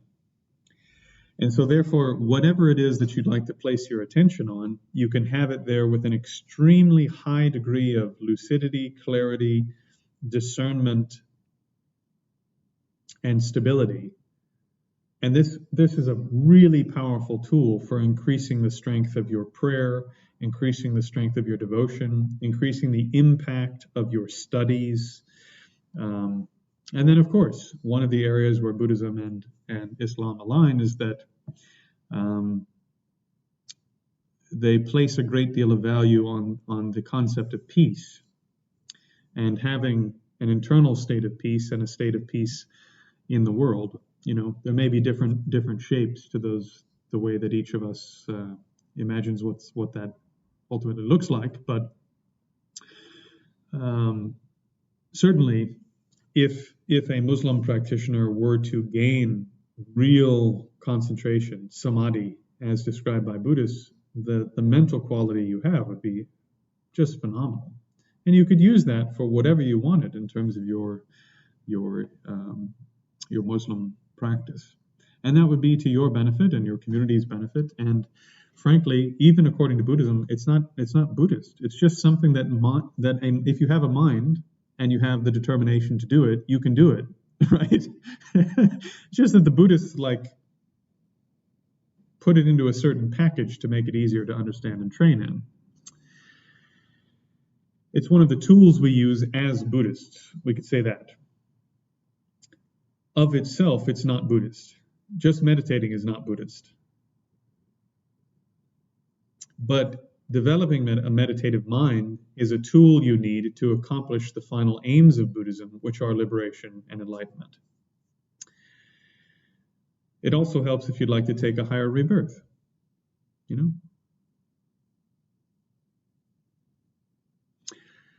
Okay. Well, in any case, I think that's probably enough for one day. We've just gone over the 2-hour mark.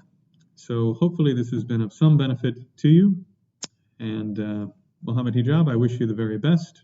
I hope that things go well for you. And if you ever want to have a conversation about Buddhist meditation or anything at all, I'd be happy to chat. I hope to see you all very soon. And that is the end of today's episode. Cheers.